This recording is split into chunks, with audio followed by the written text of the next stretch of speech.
Hey, and welcome to my channel. I'm going to be playing video games and voicing over. Not exactly new or groundbreaking stuff for YouTube, but I'm going to jump right in with Mount & Blade Warband. The first part of this video will be mostly character creation, but I'm not going to spend too much time on that because it's not exactly the most thrilling part of the game. And this here just explains that in Mount & Blade you're in medieval society. So if you pick a male or a female character, there are going to be differences to how the game unfolds in the beginning. For a male, it's going to be just a pretty typical game, and for a female, everything is just a little bit more difficult. You got to work a little harder to earn your respect. I'm going to play a female character just because it makes the game a little more interesting. You were born years ago in a faraway land. Your father was... Out of all of these, I'm going to go with the hunter. I think it'll fit how I play. You were a daughter of a family who lived off the woods, doing whatever they needed to make ends meet. Hunting, woodcutting, making arrows, even a spot of poaching when things got tight. Winter was never a good time for your family, as the cold took animals and people alike. But you always lived to see another dawn, though your brothers and sisters might not be so fortunate. You started to learn about the world as soon as you could walk and talk. You spent your early life as... So what did we do when we were young? A page at a nobleman's court, that sounds a little boring. A craftsman's apprentice, not bad, but again, not the most exciting life. Neither is a shop assistant. A street urchin is interesting, and a stepchild. I'm thinking, given that our family has taken to poaching before, given the poaching background, I'm gonna go with a street urchin. As a girl growing out of childhood, you took to the streets, doing whatever you must to survive. Begging, thieving, and working for gangs to earn your bread. You lived from day to day in this violent world, always one step ahead of the law and those who wished you ill. Then, as a young adult, life changed as it always does. You became... A lady-in-waiting is essentially sort of a noble lady waiting to marry. A troubadour is a bit of a wandering poet, a musician, a university student, a goods peddler, a smith, or a game poacher. So I think I'll go with the game poacher, keep with the family theme. Though the distinction felt sudden to you, somewhere along the way you had become a woman, and the whole world seemed to change around you. Dissatisfied with common men's desperate scrabble for coin, you took to your local lord's own forest and decided to help yourself to its bounty. Laws be damned. You hunted stags, boars, and geese, and sold the precious meat under the table. You cut down trees right under the watchmen's noses, and turned them into firewood that warmed many freezing homes during the winter. All for a few silvers, of course. But soon everything changed, and you decided to strike out on your own as an adventurer. What made you take this decision was... So, with all the other options I've picked, they will affect how your character starts. Maybe the weapons they'll start with, and their stats. I'll look over that. There's a fair bit to look over, but I'll make it pretty quick. This one I don't actually know if it does affect any of your stats, or if it's just to add a little bit of story to your character. I'd say lust for money and power doesn't really fit. Wanderlust might. Being forced out of your home, I think that's a good fit for a poacher. Finally get caught one day. Only you know exactly what caused you to give up on your old life and become an adventurer. However, you know you cannot go back. There's nothing to go back to. Whatever home you may have had... That sentence is getting me. Whatever home you may have had is gone now. And you must face the fact that you're out in the wide, wide world alone to sink or swim.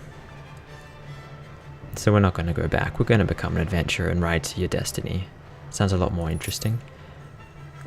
So this is the first step to character creation. I'm going to put the name in here. Shadow Fox. I think that's... Seems like a good poachery name. And these attributes and skills are essentially what the story that I just chose affected. So I've got strength, agility, intelligence, and charisma are your 4 basic attributes.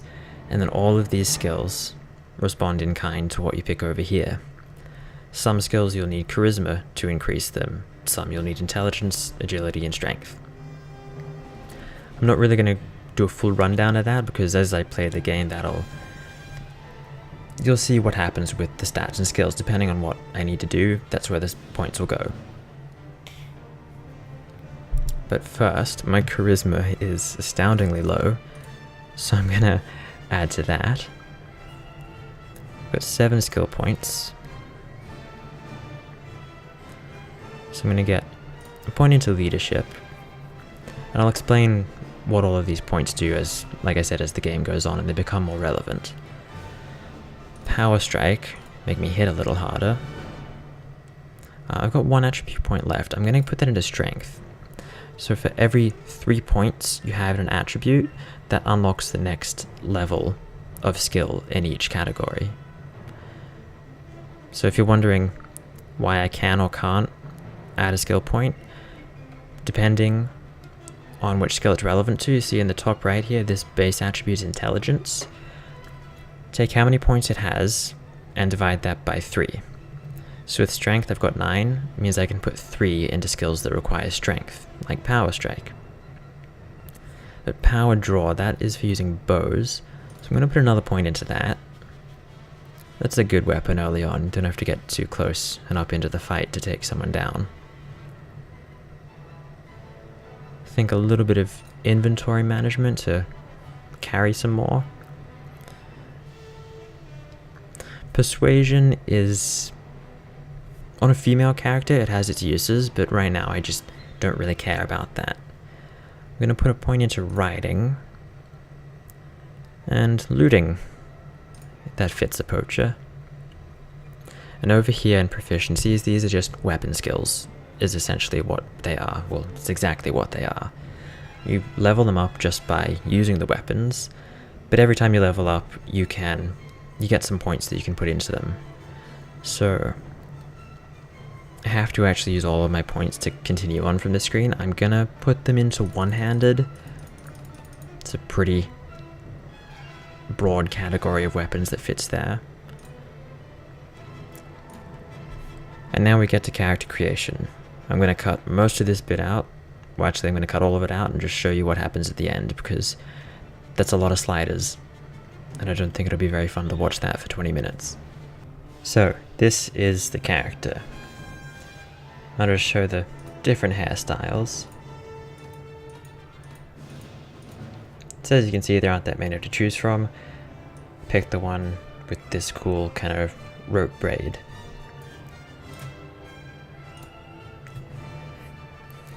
You hear about Calradia, a land torn between rival kingdoms, battling each other for supremacy, a haven for knights and mercenaries, cutthroats and adventurers, all willing to risk their lives in pursuit of fortune, power, or glory. In this land, which holds great dangers and even greater opportunities, you believe you may leave your past behind you and start a new life. You feel that you finally hold the key to your destiny in your hands, free to choose it as you will, and that whatever course you take, great adventures will await you. Drawn by the stories you hear about Calradia and its kingdoms, So these options here, there's an option for every faction in the game. There are 6 of them. And this basically dictates where in the world you're going to actually start the game. It doesn't make you part of these kingdoms. You're not even a citizen of this kingdom. It just is where you start. Now, every kingdom has different lords, different kings, different sort of political agendas. Well, I guess the prevailing agenda is to rule everything. But an important distinction is that different factions have different troop types. In this game, you build an army basically and can join a kingdom, can make your own kingdom, can aid a rebellion in taking over a kingdom. But at the base of all things, you lead an army. So depending on where you pick, I'm going to pick somewhere where I want to use this particular troop type, because every faction's different. So I'm going to pick the Nords because I'm interested in playing with their troops. You took passage with a trading longship, carrying gerfalcons. It's a new word to me. Carrying gerfalcons from the furthest reaches of the north to be bartered for linen and wool.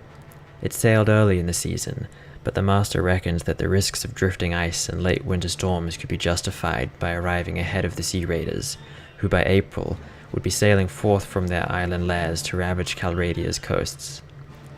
It was some relief when your ship came in sight of the delta of the Vil and Bollock rivers. That's a good name for a river. And a short while later rode past tidal flats and coastal marshes to the city of Sargoth, home to the sea raiders' distant kinsmen, the Nordic lords, who a few generations ago had carved themselves a kingdom in this rich but troubled land. You are exhausted by the time you find the inn in Sargoth, and fall asleep quickly. However, you awake before dawn and are eager to explore your surroundings. You venture out onto the streets, which are still deserted. All of a sudden you hear a sound that stands the hairs of your neck on end, the rasp of a blade sliding from its scabbard. And now we're in the game. And there's an archer. Ouch, okay, I should actually fight back. It said a blade. I guess arrows can sound the same. Well, that was easy. I guess this is a pretty big axe. So, Merchant of Sargoth, are you alright? Well, I guess you're alive at any rate. I'm not sure that we can say the same for the other fellow. That's one less thief to trouble our streets at night, although heavens know he won't be the last. Anyway, you can help me out with something. Let's talk more inside. Out here we don't know who's listening. The merchant takes you to his house. Once inside, he stands by the door for a while checking the streets, and then, finally convinced you've not been followed, comes near you to speak. I feel like it's a little shady. Man, this guy likes his cabbages. Even got, no, I guess maybe that's lettuce, but that is an enormous cabbage. Or maybe it's not. I'm not really sure how big a cabbage should be. Now, let me explain my proposition. This better be about cabbages.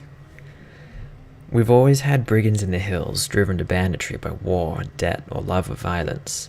Recently, however, they've been getting bolder, leaving their camps in the wild and venturing into town, looking for unwary prey. The watch commanders tell us it's because of all the fighting on the frontiers. Fewer men to keep an eye on the streets, but I'm not sure what to make of that. It seems to me that the most logical explanation is that these bandits have an ally inside the walls, who helps them enter unnoticed and helps them identify particularly tempting targets. Last week, you see, they took my brother. Does that mean I was a tempting target? I had a giant axe. I don't know what my brother was thinking. A lad from a prominent house, out alone after dark in times like these. Well, I suppose you were too, but you're a stranger here and didn't know how bad things have become. He had no such excuse, but he's family, so what can you do? If you don't protect your kin, then people will start thinking that you can't protect your investments either, and I can't have that. No doubt the gang will soon send word about a ransom, but I don't care to pay it. So here's my proposition. You look like you've had a bit of experience with a blade. And more importantly, you must have a bit of fire in your belly, or you wouldn't be coming to Calradia to seek your fortune. So here's what I'm asking you to do. Gather a small party, track down these bandits to their lair, teach them a lesson they won't forget, and get my brother back safe. In return, you'll earn my lasting gratitude and a bit of silver. Well, that sounds great. Mainly the silver. This guy's a real talker. You won't be able to do this by yourself, though. If you try and take on the whole gang single-handedly, the hunter will become the hunted, I'll warrant. You'll first want to round up a group of volunteers. There's always a few lads in the villages around here looking for a bit of work that's more interesting than tilling the soil or hauling water. They'll follow you if you pay. So, take this purse of 100 dinars. Consider it an advance on your reward. Go around to the villages and use the money to hire some help. I'll reckon that you need at least 5 men to take on these bandits. Yep, off to do that. Good, you can find me here in the tavern here. You can find me again in the tavern here in Sargoth. After you've got your group together, then we'll speak about what we do next. So this, like it just popped up, this is the tutorial. And the quest is just to collect 5 men. So I've left the tavern now. And that's just a tutorial on how to use the map, but I'm not going to go through that. It's not really something that's relevant to the game.